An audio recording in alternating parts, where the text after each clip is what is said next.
கர்த்தர் நம்ம மத்தியில் ரொம்ப பிரசன்னராக இருந்தார். அது யார் யாருக்கெல்லாம் புரிஞ்சுது? கை தூக்க மாட்டேறீங்களே. 1,00,000 கொடுப்பார் அப்படின்னா எல்லாரும் கை தூக்கிடுவீங்க. ஆனால் கர்த்தருடைய பிரசன்னம் நம்ம மத்தியில் இன்னைக்கு கர்த்தர் வந்து நம்மோடு கூட இடைப்பட்டார். We need to worship God in the presence of His holiness. நம்ம அதுக்கு காரணம் என்னன்னா, முக்கியமான ஒரு காரணம் கிறிஸ்தவர்கள் மத்தியில் கீழ்ப்படிதல் கிடையாது. We don't have obedience. We feel so rebellious to obey. We don't want to obey. கீழ்ப்படிதல் கிறிஸ்தவர்கள் மத்தியிலையும் ஊழியக்காரங்க மத்தியிலையும் இல்லை. கர்த்தருக்கு கீழ்ப்படிதல். அதுக்கப்புறம்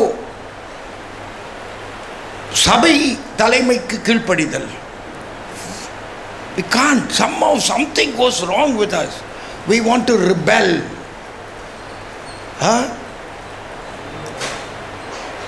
உண்மையா கிறிஸ்தவத்தின் மையம் என்று சொல்வது பல, there are central themes in the scriptures. There are many themes.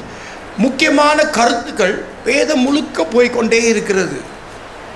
அதில் one of the most important theme, முக்கியமான ஒரு கருத்து, obedience. That is lacking because அதனால தான் Satan was pushed down. சாத்தான் ஆதியிலேயே எல்லா தீமைக்கும் ஆரம்பம் கீழ்ப்படியாமை.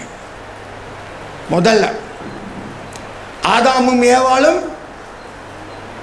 கீழ்ப்படியல. வேதத்தில் முழுக்க பார்த்தீங்கன்னா தேவன் கீழ்ப்படியாமையின் பிள்ளைகள் என்று சொல்லும் பொழுது சபிக்கப்பட்டவர்களை பார்த்து தான் சொல்றார். When God says these people are disobedient children, He only talks about people who are cursed, who do not belong to God. கீழ்ப்படியாமையின் பிள்ளைகள் என்று சொல்லும் பொழுது காணியாட்சிக்கு புறம்பாக இருக்கிறவர்களை தான் சொன்னார். இன்னைக்கு நம்ம பார்க்க போற தலைப்பு கீழ்ப்படிதல், தேவனுக்கு கீழ்ப்படிதல். அதில் a willingness to submit oneself to the will of God and put it into effect. தேவனுடைய சித்தத்திற்கு அடிபணிந்து அதை வாழ்க்கைப்படுத்துவதுதான் கீழ்ப்படிதல். தேவனுடைய சித்தம் உன்னுடைய சித்தம் அல்ல. நீ எப்போ பார்த்தாலும் உன் சித்த ஜெபம் என்றால் உன் சித்தத்தை தேவன் செய்ய வைக்க வேண்டியதுதான் ஜெபம் நடத்திட்டு இருக்க. You are thinking prayer is to making God to do what you want Him to do. Prayer is making God ஆண்டவர்கிட்ட கேட்கறது. நம்ம கேட்டதெல்லாம் அவர் கொடுத்துடணும். He has to give everything we ask. நம்ம கேட்டதெல்லாம் அவர் கொடுக்கலன்னா கோபம் வருது அவர் மேலே, இல்லாட்டா மற்றவங்க மேலே கோபம் வருது. கீழ்ப்படிதல், கீழ்ப்படியாமையின் பிள்ளைகளாக சபை இன்றைக்கு இருக்கிறது. கிறிஸ்தவர்கள் மத்தியிலே கீழ்ப்படிதல் இல்லை. பெற்றோர் மத்தியில் ஒருவருக்கு ஒருவர் கீழ்ப்படிதல் இல்லை. குடும்பங்களில் கீழ்ப்படிதல் இல்லை. பிள்ளைகள் பெற்றோருக்கு கீழ்ப்படிதல் இல்லை. இந்த கீழ்ப்படியாமையின் ஆவி மக்களை பிடித்து ஆட்டி கொண்டிருக்கிறது. எதுக்கு எடுத்தாலும் முடியாது. ஆனால் பர்மன் பாடுறார், முடியாது முடியாது உம்மை பிரிந்து வாழ முடியாது. ஆனால் நீ எல்லாத்துக்கும் முடியாதுன்னு சொல்ற. முடியாது. No, my will be done. பரமண்டலங்கள் இருக்கிற எங்கள் பிதாவே, உம்முடைய நாமம் பரிசுத்தப்படுவதாக, உம்முடைய ராஜ்யம் பரலோகத்தில் செய்யப்படுவது போல பூமியிலும் செய்யப்படும். உம்முடைய சித்தம்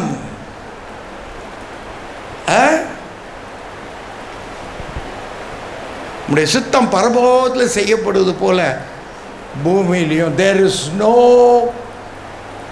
disobedience in heaven. பரலோகத்தில் கீழ்ப்படியாமைக்கு இடமே இல்லை. கீழ்ப்படியாதவன் எங்க தள்ளப்படுறான்? கீழே தள்ளப்படுறான். அதனால்தான் அந்த ஜெபத்தை நமக்கு கற்றுக் கொடுத்தார் இயேசு கிறிஸ்து. லேவியராகமம் 25:18 வாசிங்க. வேதத்தில் உள்ள சில வசனங்களை நாம் வாசித்து பார்ப்போம். பழைய ஏற்பாட்டு வசனங்கள். லேவியராகமம் 25:18. Therefore you shall do my statutes and keep my rules and perform them, and then you will dwell in the land securely. என் கட்டளையின்படி செய்து என் நியாயங்களை கை கொண்டு அவைகளின்படி நடக்க கடுவீர்கள், அப்பொழுது தேசத்தில் சுகமாய் குடியிருப்பீர்கள். என்னாச்சுன்னா, இஸ்ரவேல் ஜனங்கள் அவர்கள் நினைத்தது அவர்கள் ஆபிரகாமின் சந்ததி, அதனால அவர்கள் ஆசீர்வதிக்கப்பட்டவர்கள் என்று நினைத்தார்கள். அவர் ஆபிரகாமையே அழைத்தது, he called Abraham to foolish walk. பைத்தியக்காரத்தனமா கூப்பிட்டார் அவனை. என்ன தெரியுமா? ஊர் என்று பட்டணத்தான். பட்டணத்திலே ஒரு நல்ல நிலையிலே இருந்த ஒரு ஆளை கூப்பிட்டு என்னை பின்பற்றி வா. எங்க எங்க? வனாந்தரத்தில். கிறிஸ்தவர்களுக்கு அறிவே இல்லை, கீழ்ப்படுகிறதே கிடையாது ஆண்டவருக்கு. ஆனா அவர் உனக்கு கீழ்ப்படியணும். உபாசம் எடுக்கிற என்னத்துக்கு? why do you fast? அவரை ஏதாவது செய்ய வைக்கிறதுக்கு. அப்படி வேதத்திலேயே இல்லையே. என் கட்டளையின்படி செய்து என் நியாயங்களை கை கொண்டு அவைகளின்படி நட கடவீர்கள். அப்புறம் இந்த அப்பொழுதுல அண்டர்லைன் பண்ணிங்க, ரெட்டு ப்ளூ கிரீன் எல்லாம். அப்பொழுது தேசத்தில் சுகமாய். இப்படி வேற மாதிரி வாசித்தீங்கன்னா, கீழ்ப்படியாட்டா தேசத்தில் சுகமாய் இருக்க மாட்டீர்கள்.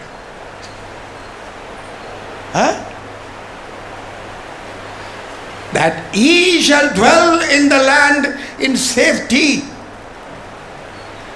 ரோட்ல போற நாய் உன்னை தேடி வந்து கடிக்கும் if you don't obey. 91 சங்கீதம் இஷ்டத்துக்கு வாசித்து புருடா விடுறாங்க. அதில் என்ன சொல்லியிருக்கு? என்ன சொல்லியிருக்கு? உன்னதமானவரின் அப்படின்னா என்ன? அவர் கீழே அடி பணிந்து இருக்கிறவன். அவர் மறைவில் அதை it takes it as a sanctuary. அது அவரே பாதுகாவலர் என்று அவரை அண்டி ஒளித்துக் கொள்கிறவன். அது செய்யாத, என் பக்கத்தில் 1000 பேரும் என் வலது புறத்தில் 10,000 பேரும் விழுந்தாலும் அது உன்னை அணுகாது.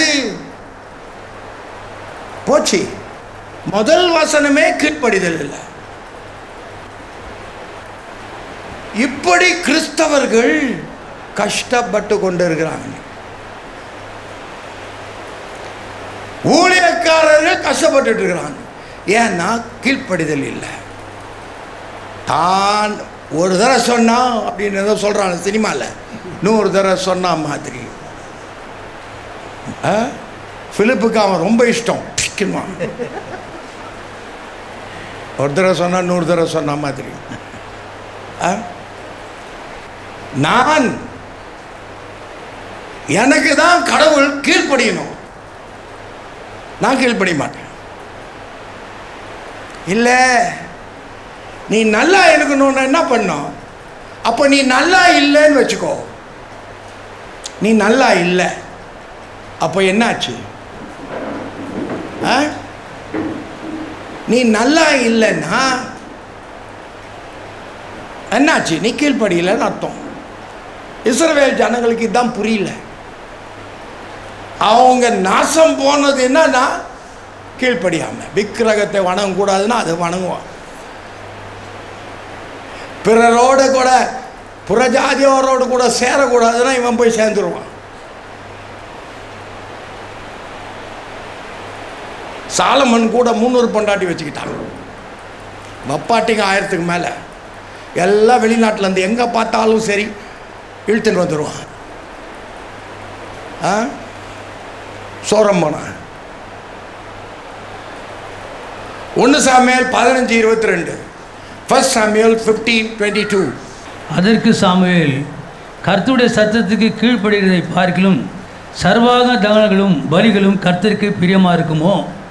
பலியை பார்க்கலும் கீழ்ப்படுதலும் ஆட்டுக்கடாக்களின் இனத்தை பார்க்கலும் செவி கொடுத்தலும் உத்தமம்.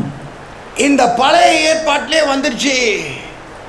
நீ காணிக்க போட்டு ஏமாத்திடலான்னு பார்க்குற ஆண்டவரை, அது திருப்பதி உண்டியலில் தான் நடக்கும்.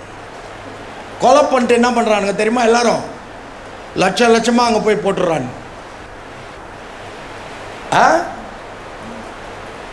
ஆமாம், நிறைய பேர் கொலைக்காரன் எங்கே மாட்டுவான் தெரியுமா? திருப்பதியில் மாட்டுவான். திருண்ட காசெல்லாம் அங்கே போட்டுருவான்.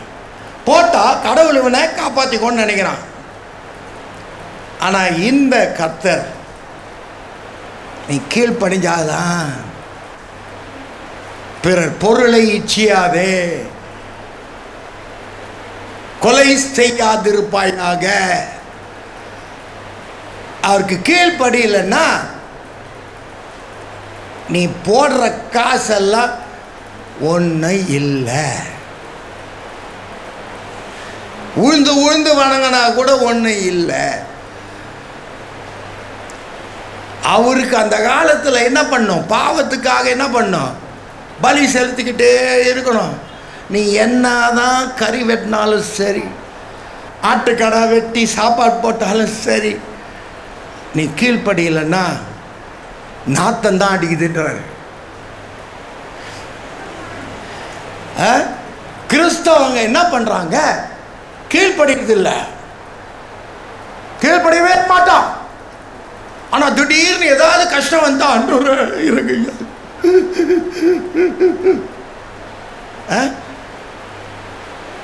நான் சொல்றதை செய்யும், இயேசுவின் நாமத்தினால நான் சொல்றதை செய்யும். அவர் தலையெழுத்தா நீ சொன்னா உடனே செய்யணுன்ட்டு இல்லை. நீ கீழ்ப்படியாமல் அவர்கிட்ட போய் என்ன கேட்டாலும் கிடைக்காது. முதல்ல கீழ்ப்படியணும். வேதம் முழுக்க இருக்கு. இன்னைக்கு என்னை விட்டு போயிட்ட நீ,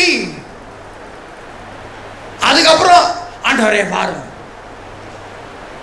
பொய் பேசுற, திருடுற, எல்லாத்தையும் செய்துட்டு உனக்கு என்ன வேணும்? அவர் ஆசீர்வாதம் வேணும். ஊழியத்தில் ஆசீர்வாதம் வேணும். எங்கே வருது? இருக்கிறதும் போது. இருக்கிறவனுக்கு இன்னும் கொடுக்கப்படும், இல்லாதவனுக்கு அவனுக்கு இருக்கிறத எடுத்துக்கொள்ளப்படும். அது ஏன் சொன்னார் தெரியுமா? இந்த கீழ்ப்படியாத முட்டாளை பார்த்தா சொன்னார். முட்டாளாகிய கிறிஸ்தவர்கள் இன்றைக்கு அழிந்து கொண்டிருக்கிறதுக்கு காரணம் கீழ்ப்படியாமை.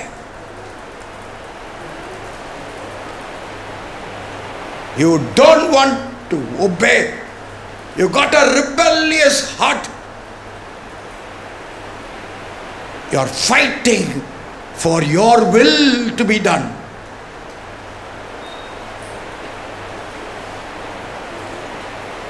உபாகமம் 26:16. இந்த கட்டளையின்படியும் நியாயங்களின்படியும் நீ செய்யும் பொருட்டு இன்று உன் தேவனாகிய கர்த்தர் உனக்கு கட்டளை இடுகிறார். ஆகையால் எப்படியா? உன் முழு இருதயத்தோடும் முழு ஆத்மாவோடும் அவைகளை காத்து நடப்பாயாக.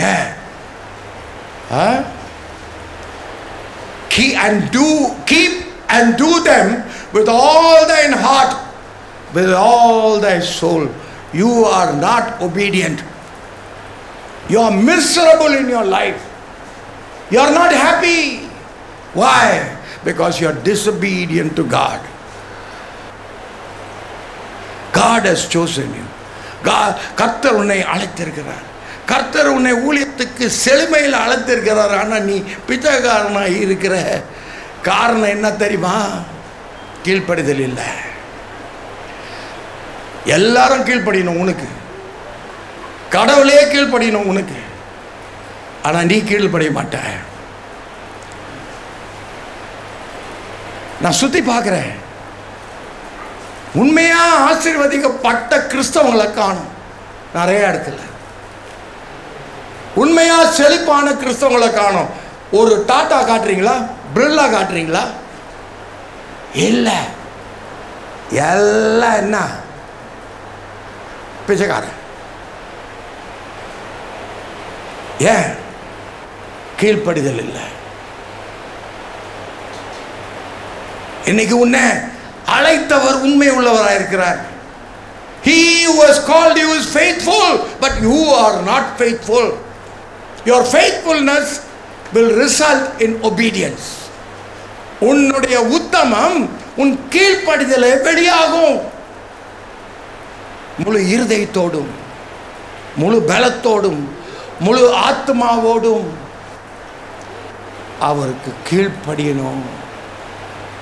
முழு பலம் கிடையாது. You don't listen to him with all your strength. ஆனால் லபாட் பண்ணுறதுக்கு, திருத்தனம் பண்ணுறதுக்கு, பொய் பேசுறதுக்கு, ஏமாத்துறதுக்கு, you don't want to do ministry. You are cheating him by not obeying. And you want his blessing? அவர் ஆசீர்வாதம் மட்டும் வேணும். அவர் என்ன சாண்டா கிளாஸா? இந்தா சாக்லேட், இந்தா சாக்லேட் கொடுத்துன்னு போகிறதுக்கு அவர் இழிச்ச வாயினா?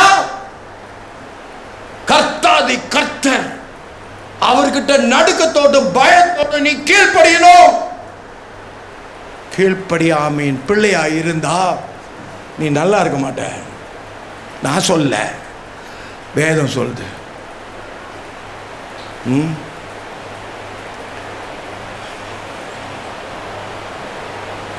ரோமர் 6:16.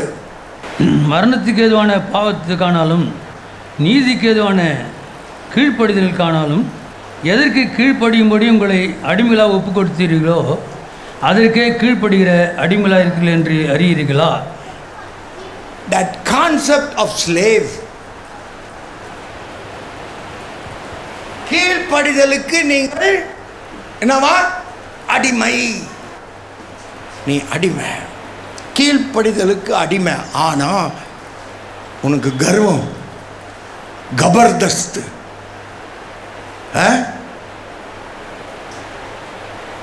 கீழ்ப்படிதல் கிடையாது. ஆனா ஆசீர்வாதம் மட்டும் அவர் மேல கொட்டணும். அப்படியே திறந்து கொட்டுவார். அவர் இழிச்சவா எப்படியா ஏமாத்திடலாம்? காணிக்க போட்டுடலாங்க, உபவாசம் எடுத்துடலாம், அதெல்லாம் சரியாயிடும். 3 நாள் உபவாசம் எடு, சரியாயிடும், எல்லாம் சரியாயிடும்.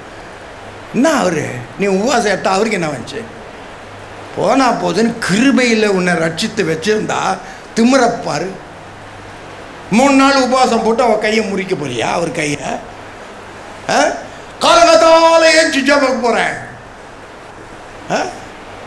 அவருக்கு காலையும் கிடையாது, சாயங்காலம் கிடையாது. He is omnipresent, omniscient, எங்கும் வியாபிப்பவர்.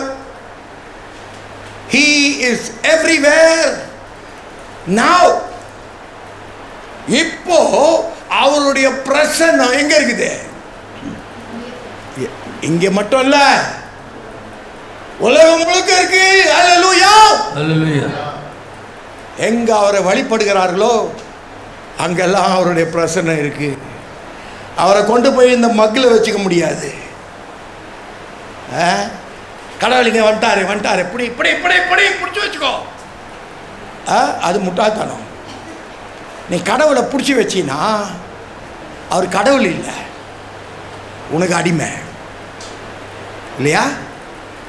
கிறிஸ்தவங்க நிறைய பேர் அதான் நினச்சிக்கிறாங்க. அவரை லபாக் பண்ணிடலாம், நம்ம சொத்தாயிடுவார், நம்ம பிடிச்சி வச்சுக்கலாம். நடக்காது. வேதத்தில் இருக்கிற நம்முடைய தேவன் எங்கும் வியாபிப்பவர். எல்லா காலமும் அவருக்கு ஒன்று தான். கடந்த காலமும் ஒன்று, நிகழ்காலமும் ஒன்று, வரப்போகிறதும் ஒன்று. நீ என்ன பண்ண போறன்னு அவருக்கு தெரியும். சும்மா விட்டு வச்சாருன்னா கிருபையின் காலம். நீ பண்ணுற மோசடி, நீ பண்ணுற துரோகம், இதெல்லாம் நீ என்ன பண்ண போறன்னு அவருக்கு முன்னாலேயே தெரியும். ஆனால் விட்டு வச்சிருக்கிறார். ஏன்னா இது கிருபையின் காலம். பர்மிசிவ் வில் இருக்கு. தேவன் விட்டு கொடுத்துறார். இந்த நேரத்தில் தருணம் கொடுக்கிறாரு. மனம் திரும்ப மாட்டியா? இது தருணத்தின் காலம். அது எப்போ முடிய போகுது தெரியுமா? உன்னுடைய மரணத்தில் முடியும். எல்லாட்டா அவர் ரகசிய வருகையில் முடியும். நீ அவர்கிட்ட விளையாடுற, கீழ்ப்படுதலே இல்லை.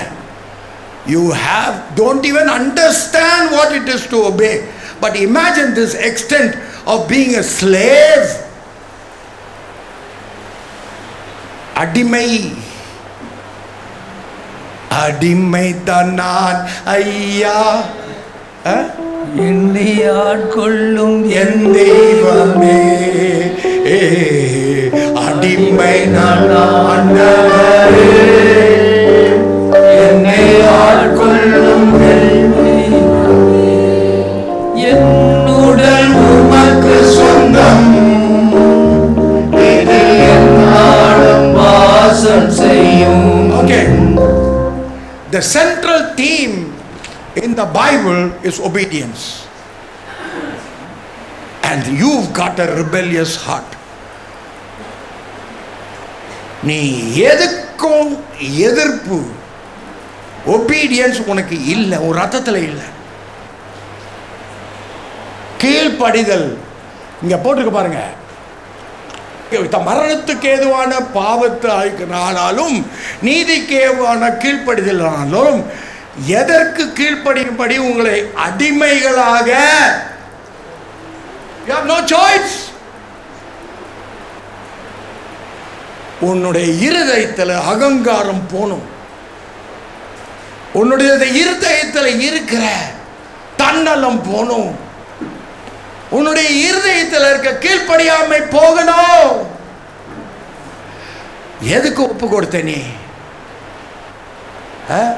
உனக்கு கீழ்ப்படியுதுன்னா ரொம்ப கஷ்டம்.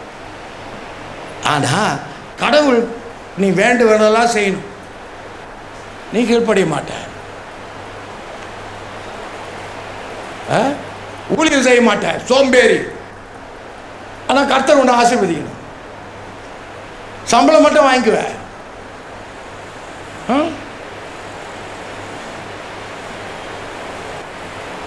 இவ்வளவுதான் செய்வேனா, இதுக்கு மேலே செய்ய மாட்டேன். எப்படி சொல்ல முடியும்?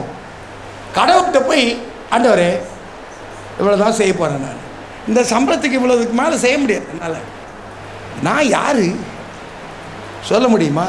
Crack pot, crackpot. You are putting curse upon yourself. சாபத்தை வாங்கி தலையில கட்டிக்கிற. You are taking curse upon you because you are not obedient to God. சரி, வாசிங்க 1 Peter 1:14. 1 பேதுரு 1:14. நீங்கள் முன்னே உங்கள் அறியாமையினாலே கொண்டிருந்த இச்சைகளின்படி இனி நடவாமல் கீழ்ப்படுகிற பிள்ளைகளாயிருந்து, as obedient children, do not be conformed to the passions of your former ignorance, but as he who called you is holy, you also be holy in all your conduct, since it is written, you shall be holy as I am holy.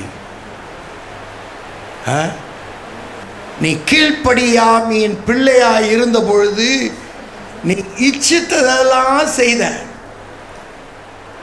ஒருத்தன் நல்லா இருந்தா உனக்கு பிடிக்காது, இச்சை. புருஷன் பொண்டாட்டி சந்தோஷமா சிரிச்சின்னு வந்தாலே உனக்கு வயிறு எரியுது. ஐயோ நான் அவங்க சிரிச்சின்னு வராங்க. நம்ம வீட்டில் இப்போ தானே 2 அறை விட்டு வந்திருக்கிறேன் பொண்டாட்டியா. பொண்டாட்டியா 2 அறை விட்டு வந்துக்கிறேன். இவங்க என்ன சிரிச்சுக்கிட்டே வர்றாங்க. பாஸ்டர் செய்கிறான். சும்மா விளையாடாதீங்க. எனக்கு பாஸ் என்கிட்ட நிறையா ஆயிரக்கணக்கான பாஸ்டருங்க ஐக்கியம் வச்சுருக்காங்க. மனைவியை போட்டு டபார்னு அடிச்சிடுறது. திமோத்தேயுவில் சொல்லியிருக்கிறது, அடிக்காதவனும் அடிக்கிறவன் ஊழியக்காரன் இல்லை, கிறிஸ்தவன் கூட இல்லை. உன் பொண்டாட்டியை நீ அடிச்சினா நீ கிறிஸ்தவன் கிடையாது. அதே மாதிரி பொண்டாட்டி நீ புருஷன் அடிச்சினா நீ கிறிஸ்தவ கிடையாது. சும்மா துபாக்கூர் விட்டுக்குன்னு ஆண்டவர்கிட்ட போய், ஆண்டவர் தயவுசெய்து இது குடியா, காசு வேணும், காசு வேணும். கொடுக்க மாட்டாரு உனக்கு. ஏன் தெரியுமா? நீ முதல்ல கீழ்ப்படி. அவர் சொன்னதை செய்யாத. அவர் வலது பக்கம் வலை போட சொன்னா நீ திமிரல இடது பக்கம் போட்டுக்கிட்டு, என்னையா நீ போட சொன்னீர வலை, நான் போட்டேனே கிடைக்கலையே, ஏன்டா முட்டாள், ரைட்டில் போடுறது தானே அப்படின்னு நான் சொல்லியிருப்பேன். ஆனால் இயேசு சொல்ல மாட்டார். அவர் சொல்கிறாரு, என்ன சொல்கிறார் தெரியுமா? கடைசியில் வலதில் போட்டு வந்தோடனே, பிள்ளைகளே சாப்பிட்றதுக்கு ஏதாவது இருக்குதா? அவர் சொன்ன வார்த்தை பாருங்க, அதை வாசத்தான் எனக்கு அழகாக வருது.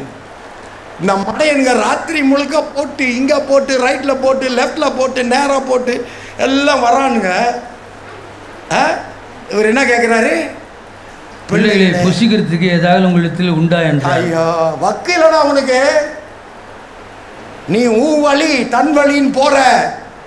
இன்றைக்கு நீ உன் குடும்பத்தையே கருத்து வச்சிருக்கிற. ஏன்னா தன் வழி உன் வழிதான். அதனால குடும்பம் அழியுது. கடவுள் வழியில் போ. அவர் ஏற்கனவே உனக்கு பாதைகளை ஆயத்தம் பண்ணியிருக்கிறார், எல்லா நற்கிரியையும் செய்வதற்கு.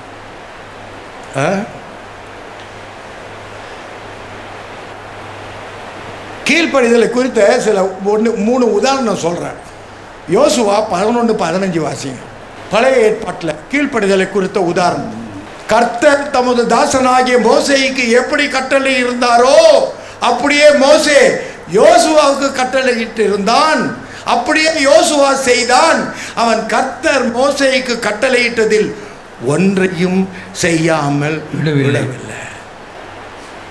நீ கீழ்ப்படியாமையின் பிள்ளையா இருந்துக்கிட்டு அவர்கிட்ட என்னென்னலாம் கேட்குற? எதால எல்லாம் அவருக்கு கொடுக்கணும் உனக்கு. ஆனால் நீ அவருக்கு கீழ்ப்படிய மாட்ட. முரட்டாட்டம், சோம்பேறித்தனம். You're so lazy when it comes to God's work. How can you be so lazy when your eternity depends on this? உன்னுடைய நித்தியம் இங்க என்ன செய்யறியோ அதை பொறுத்து இருக்கும் பொழுது நீ ஏன் டுபாக்கூர் விட்டுன்னு இருக்கிறீங்க? ஏன் பாத்துற? ஒருத்தன் உண்மை பேசுறதில்ல, எல்லாம் பொய்.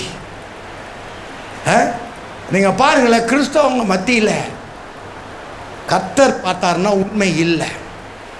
என்ன செய்கிற? யோசுவா என்ன பண்ணா? மோசே, கர்த்தர் மோசே எடுத்து பேசினாரு. மோசே யார்கிட்ட பேசினா? யோசுவாவுக்கு கட்டிட்டு இருந்தான். அப்புறம் அப்படியே யோசுவா என்ன பண்ணா? அப்படியே யோசுவா செய்தான். மோசே தெரியுமா உங்களுக்கு என்ன நடந்துச்சு? மோசே பெரிய ஆள் தானே, ஆனா அவன் கீழ்ப்படியில். ஆண்டவர் அந்த கல்லை தொட சொன்னா போட்டு அடிச்சிட்டான். 2 தடவை அடிச்சிட்டான். அவன் வேற ஏதோ பொண்ணை கட்டினான்.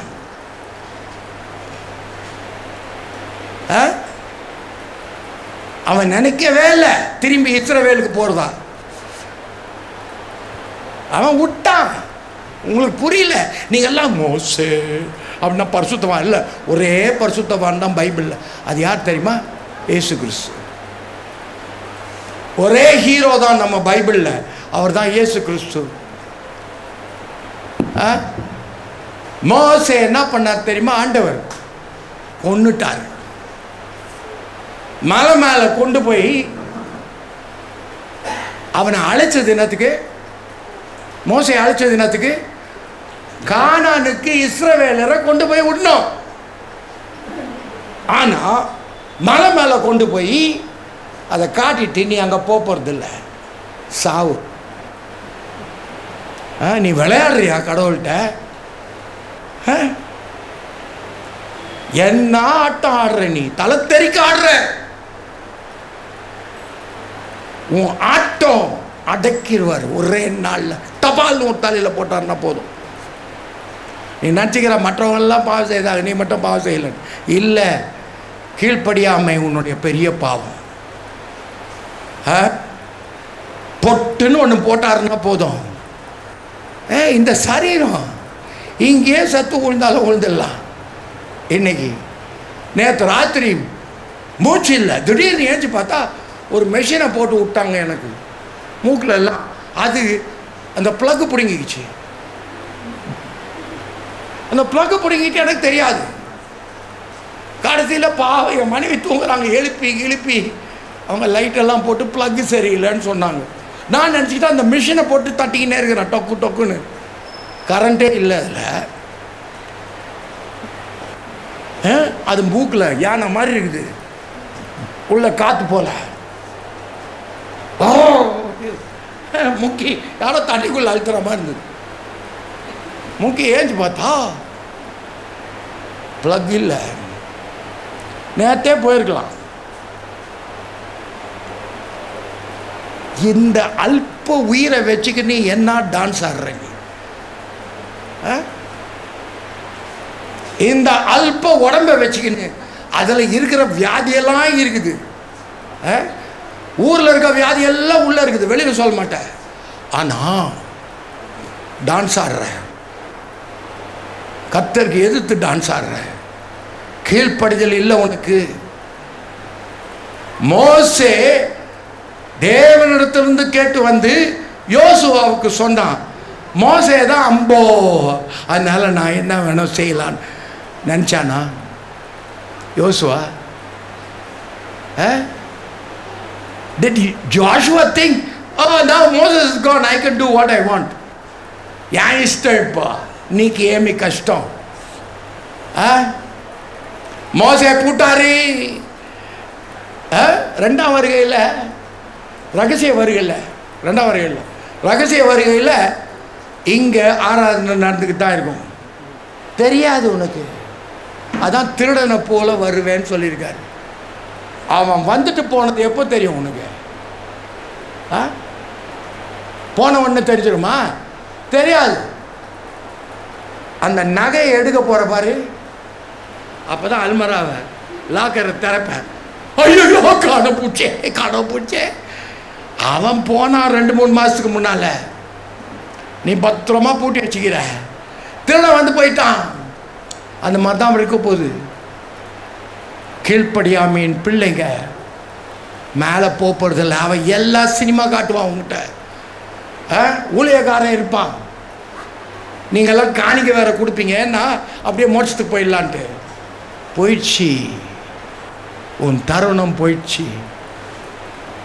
You have lost your chance.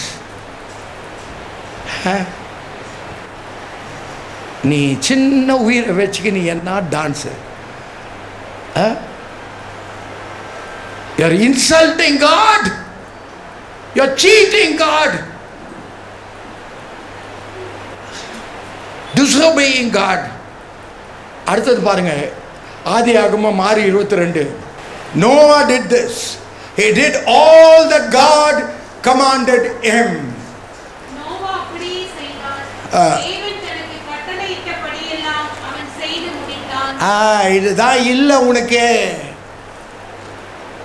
கட்டளையிட்டபடி எல்லாம், அந்த எல்லாம் வராது உன் வாழ்க்கையில். ஏன்னா உனக்கு திமிரு ஜாஸ்தி, அகங்காரம் ஜாஸ்தி, மேட்டிமை ஜாஸ்தி. என் வழி இல்லைன்னா நடக்காது. மை வே ஆர் ஹைவே, இங்கிலீஷில் சொல்லுவாங்க. My way or highway. போடா, ரோட்டில் ஏறி போ. என் சுத்தம், உன் சுத்தம் இல்லை, என் சுத்தம். My will, I will squash everybody else. My will be done.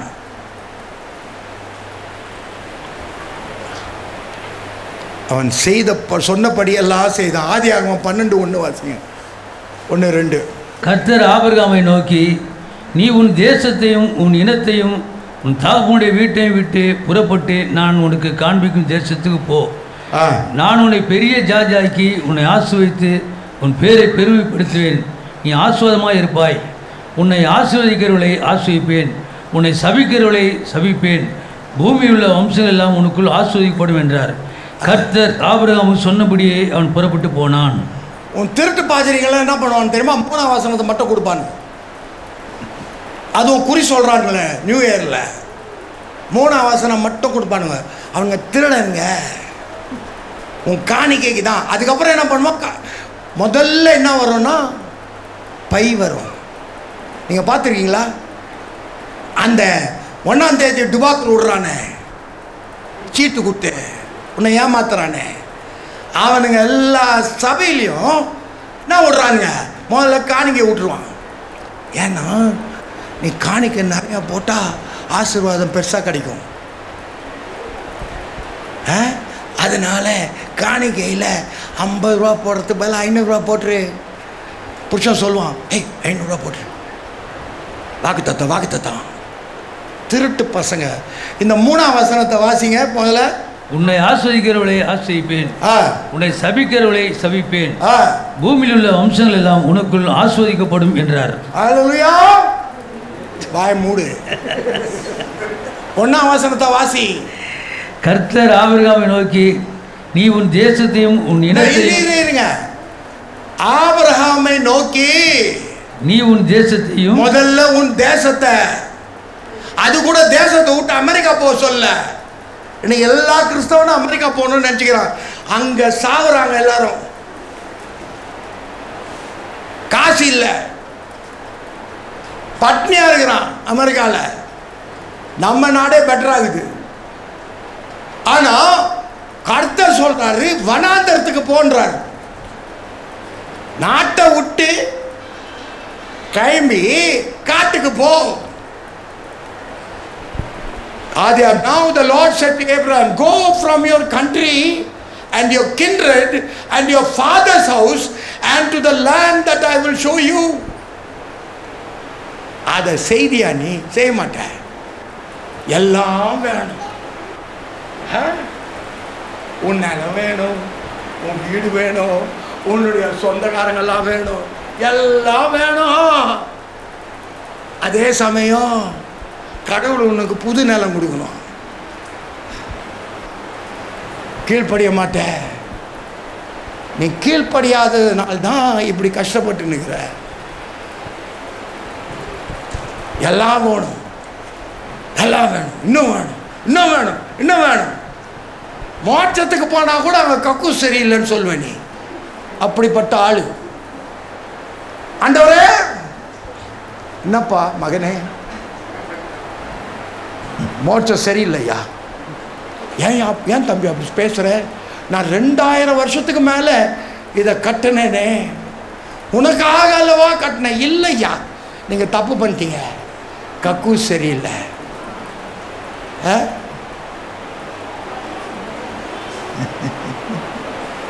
நீ உனக்கு எதுவும் சரியில்லை, எதுவும் பத்தாது, சம்பளம் பத்தாது, கொண்டாட்டி சரியில்லை. ஐயோ ஐயோ எத்தனை பேர் என்கிட்ட வந்து சொல்ல பலாரும் நிறையிற மாதிரி இருக்கும் எனக்கு. திடீர்னு நினைப்பேன், ஐயா என் பண்டாடி கூட தான் அப்படி தான் பேசுது, நான் இப்படியா போய் சொல்கிறேன் ஊரெல்லாம். நான் அப்படி இல்லை, என் பொண்ணு நல்லவன், வீட்டில் போனால் நான் அடி வாங்க போகிறேன், அதனால சொல்லுவேன். என்ன என் பொண்டாடி போல நல்ல பொண்டாடி கிடையாது. பட் நான் சொல்கிறேன், மனசில் நீங்கள் போய் சொல்கிறீங்களே, அப்போ அவன் நினைப்பான், என்னடா அது என் பொண்டாட்டி இதெல்லாம் சொல்லுது, வீட்டுக்கு போவான். ஏய் என்னாட்டின்னு நினச்சிக்கிட்ட, நான் ஊழியக்காரன் மறுவாதை இல்லாத பேசுகிறேன். நீ யார் ஊசி பேச்சு விட்டது? விசுவாசி. அவன் வீட்டில் சொன்னதெல்லாம் இங்கே சொல்லிட்டான். சொன்ன உடனே அவனுக்கு பாஸ்டர் கோவம் வந்துருச்சு, கீழ்ப்படி. அவன் சொல்ல மாட்டான், மனைவியும் புருஷனும் ஒருவருக்கு ஒருவர் கீழ்ப்படியணும்னு சொல்ல மாட்டான், அதை மறைச்சிடுவான்.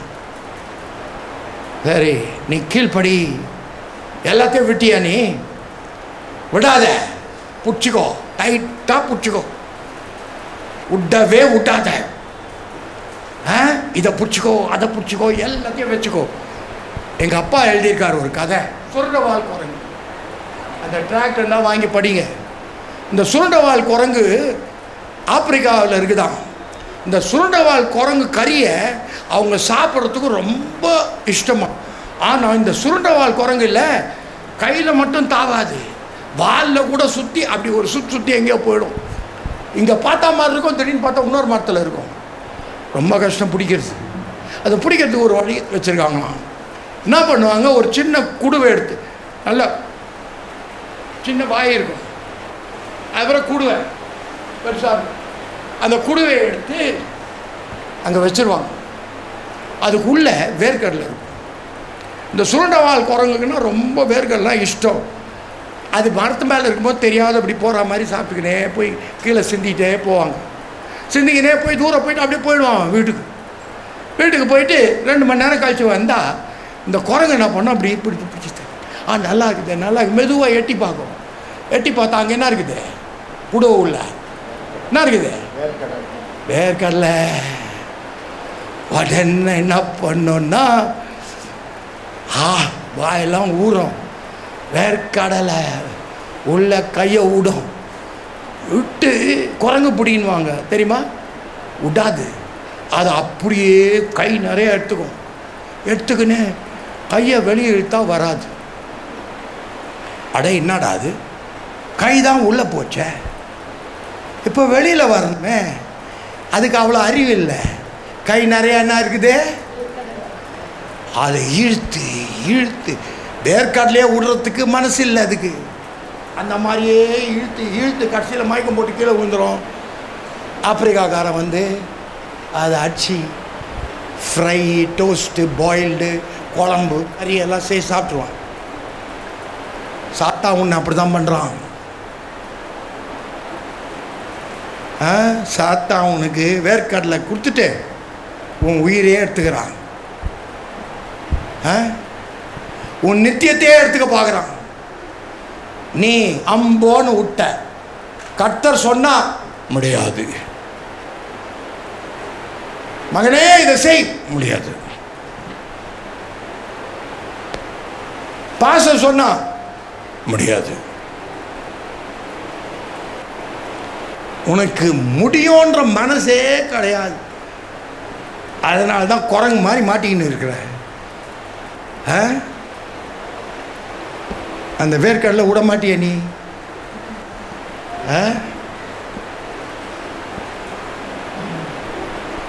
இயேசு கிறிஸ்து உதாரணமாக பார்ப்போம். மத்தேயு 26:39 கீழ்ப்படிதலுக்கு இயேசு கிறிஸ்து உதாரணம். And going a little farther, he fell on his face and prayed, saying, My Father, if it be possible, let this cup pass from me. Nevertheless, not as I will, but as you will. இதுதான் ஜெபத்தினுடைய முக்கிய நோக்கம். நீ பண்ற ஜெபம் ஜெபம் இல்லை, நீ பண்றது தன்னலம், கீழ்ப்படியாமை.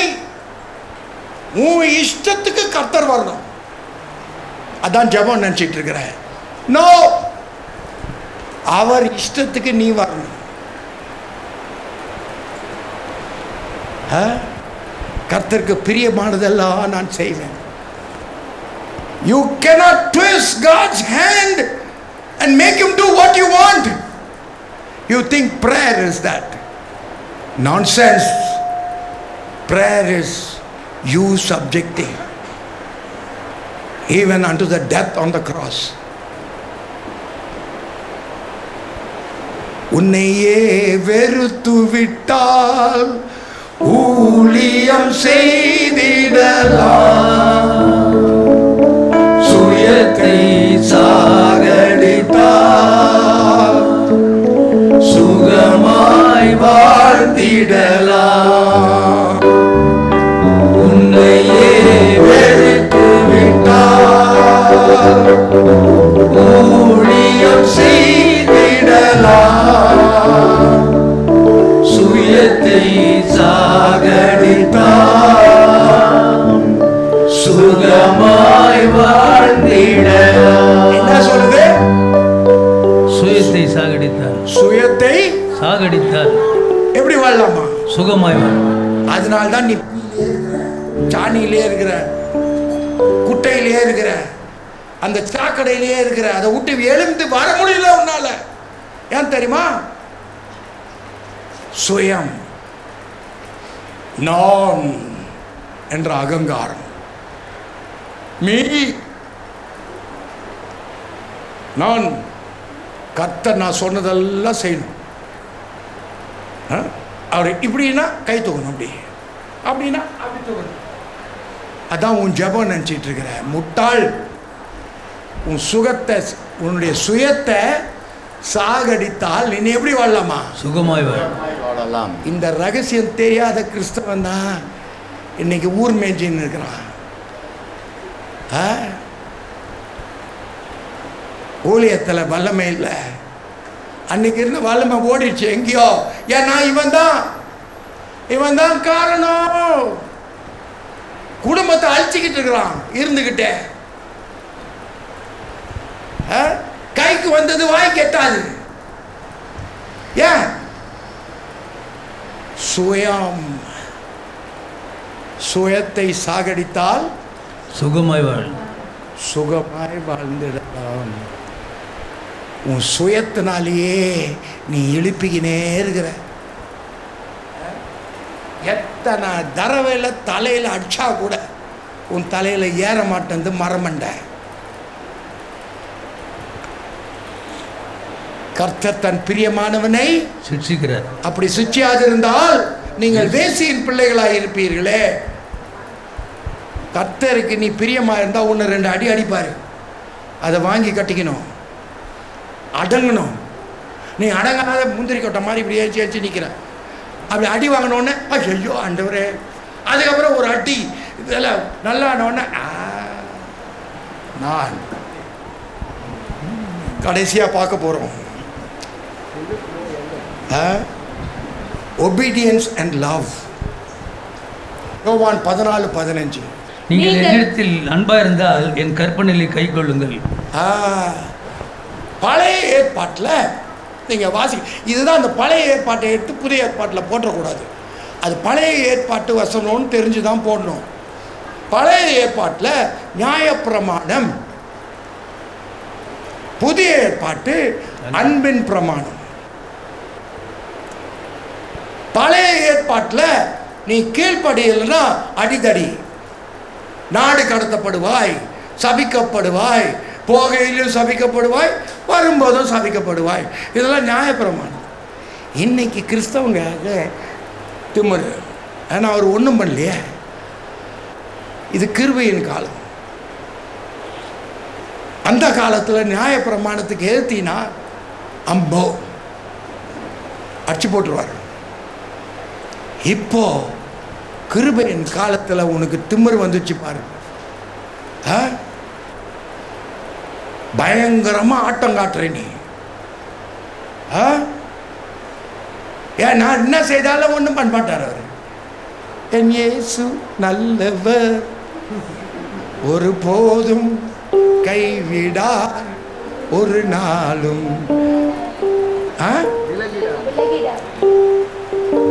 ஒன்று சேர்ந்து நாம் துதிப்போம், சாத்தானை மிதிப்போம், தேசத்தை சுதந்தரிப்போம். ஒன்று சேர்ந்து நாம் துதிப்போம், சாத்தானை மிதிப்போம், தேசத்தை சுதந்தரிப்போம். இல்ல, சாத்தான் உன்னை மேய்ச்சின்னு இருக்கிறான். ஏன் தெரியுமா? நீ கீழ்ப்படியில. நீ சாத்தானை மிதிக்க வேண்டியவன் உன்னை நாஸ்தி பண்ணின்னு இருக்கிறான். ஏன்? கீழ்ப்படியில. நீ அவரை நேசித்தால் என்ன பண்ணுவ நீ? சோ அன்பின் பிரமாணம் என்னன்னா, நான் அவரை நேசிக்கிறேன், அதனால அவருக்கு பிரியமானதெல்லாம் செய்வேன். ஹல்லேலூயா. நான் செய்ய மாட்டேன், ஏன்? நான் அவரை நேசிக்கிறேன். எப்படி இருக்கும் உன் இருதயம்?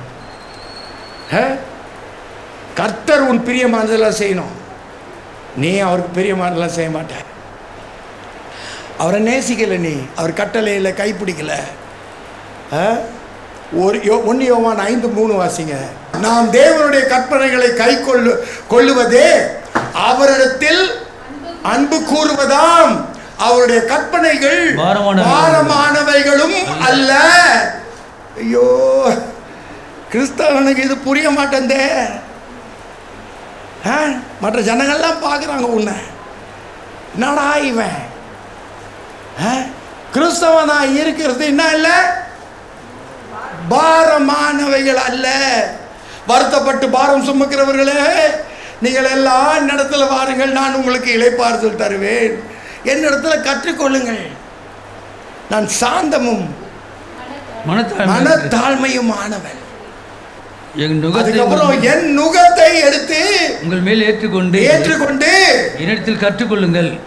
என்னிடத்தில் கற்றுக்கொள்ளுங்கள், அப்பொழுது உங்கள் ஆத்மாக்களை இளைப்பாறுதல் கிடைக்கும்.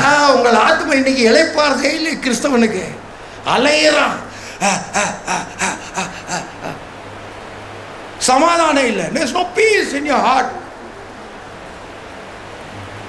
One day you're up, one day you're down, one day you're up.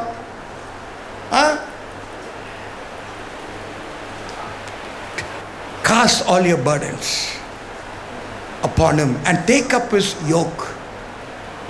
அவர் நுகம் மெதுவாயும் சுமை லகுவாயும் இருக்கும்.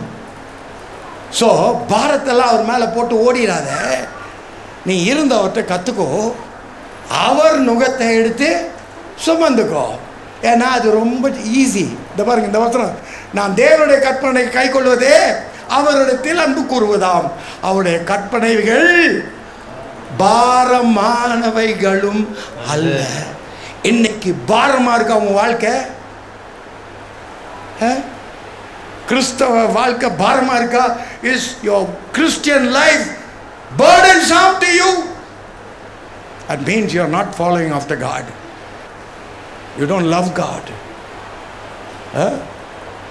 If you follow him, அவருக்காக என்ன வேணாலும் செய்வேன். You will be prepared to do anything. For this is the love of God, that we keep his commandment, and his commandments are what? Not grievous. They are not heavy. பாரமானவைகள் அல்ல. நீ நினச்சிக்கிட்ட அது பாரம்ட்டு இல்லை. அன்பு இருந்தா பாரமே இல்லை. நான் பார்த்துருக்கிறேன், என் பிள்ளைங்களுக்காக செய்கிறதுக்கு எனக்கு பாரமாகவே தோணாது. அதுங்களுக்கு செய்கிறதுக்கு I will never feel burdensome.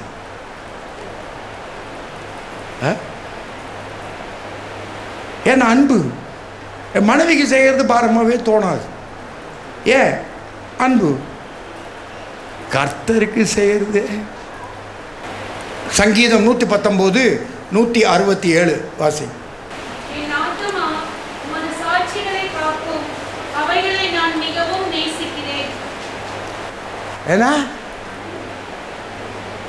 சங்கீதக்காரர் என்ன சொல்றாரு? என் ஆத்மா உமது சாட்சிகளை காக்கும். அவைகளை நான் மிகவும் நேசிக்கிறேன். இங்க கொஞ்சம் ஒரு நிமிஷம் யோசித்து பாருங்க. சங்கீதக்காரன் இதை எழுதும் பொழுது அவங்கிட்ட என்ன பைபிள் இருந்தது? புதிய ஏற்பாடு இல்லை. அவங்கிட்ட லேவியராகவும் என்ன ஆகமோ உபாகமும் ஆதி ஆகமம் சங்கீத புஸ்தகம் கூட முழுசாக இல்லை அவங்கிட்ட. அவன் எழுந்தது நிறையா. எல்லா சங்கீதம் தாவீது எழுதல. அது இன்னொன்று, நம்ம கிறிஸ்தவ மடையனுங்க எல்லா சங்கீதம் தாவீது எழுதினான். தாவீதின் சங்கீதம் ஆபிரகாம் எழுதினா தாவீதின் சங்கீதம் வாசிப்பான். மோசேயின் சங்கீதம் அது ஐயோ ஆபிரகாம் இது எல்லாம் அவங்க சங்கீதம். My soul hath kept thy testimonies and I love them exceedingly. என்னது அங்க? இதை செய்யாதிருப்பாயாக. அவன் பாருங்க ப்ரெஸ் பண்ணிட்டு இது ஆனால் பசி எடுக்குதுன்றான். அவனுக்கு பசி எடுக்குது. சாத்தான் சொல்லி தான் செய்தான் அதை. ஓகே, கர்த்தர் உங்களோடு இருப்பாராக.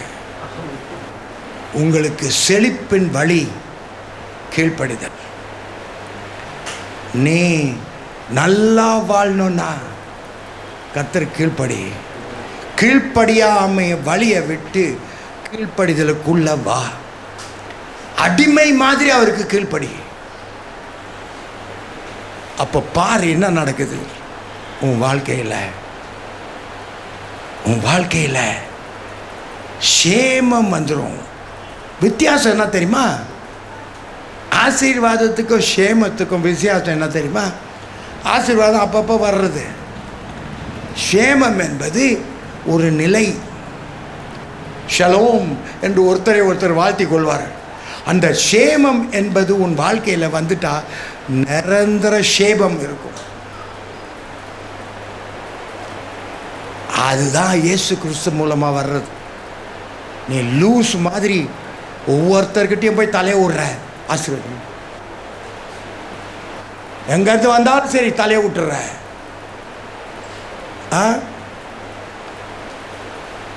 இல்லை, சேமம் தரித்திருக்கும் உன் வீட்டில். ஹல்லேலூயா.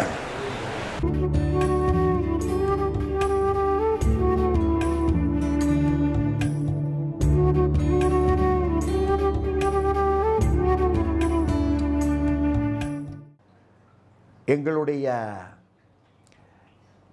செய்திகளை நீங்கள் தொடர்ந்து கேட்க வேண்டுமென்றால் அங்கு உள்ள சப்ஸ்கிரைப் பட்டனை சிகப்பு கலரிலே நீங்கள் பார்க்கின்ற படத்திற்கு கீழாக இருக்கிற சப்ஸ்கிரைப் என்று போட்டிருக்கும் அந்த பட்டனை நீங்கள் அமுத்தவும். அதற்கு பக்கத்திலே ஒரு மணி கூண்டு படம் போட்டிருக்கும், அதையும் நீங்கள் அமுத்தவும். பிற்பாடு உங்கள் நண்பர்களுக்கு இந்த செய்தியை நீங்கள் பகிர்ந்து கொள்ளலாம். ஷேர் பட்டன் என்று ஒன்று இருக்கும் அங்கேயும் கீழே. அதை நீங்கள் அழுத்துவீர்கள் என்றால் அது பிறருக்கு செல்லும். நீங்கள் எல்லாரும் பார்க்க வேண்டும் என்று தான் நாங்கள் முயற்சி எடுக்கின்றோம். அதனால் நீங்கள் ஷேர் பட்டனை அமுக்கவும். கீழுள்ள கட்டங்களில் போடப்பட்டு இருக்கிற உங்களுடைய செய்தி என்று சொல்லப்படும் அந்த இடத்துல நீங்கள் தட்டி உங்களுடைய ஜெப குறிப்புகளை அங்கு எங்களுக்கு எழுதி கொடுப்பீர்கள் என்றால் நாங்கள் உங்களுக்கு தொடர்ந்து ஜெபிப்போம். எங்கள் ஜெபக்குழு வெள்ளிக்கிழமைகள் முழுவதுமாக உபவாசம் எடுத்து ஜெபிக்கிறார்கள். அதனால் உங்கள் ஜெப குறிப்புகளையும் எங்களுக்கு பகிர்ந்து கொள்ளவும். மிக்க நன்றி. கர்த்தர் உங்களை ஆசீர்வதிப்பாராக.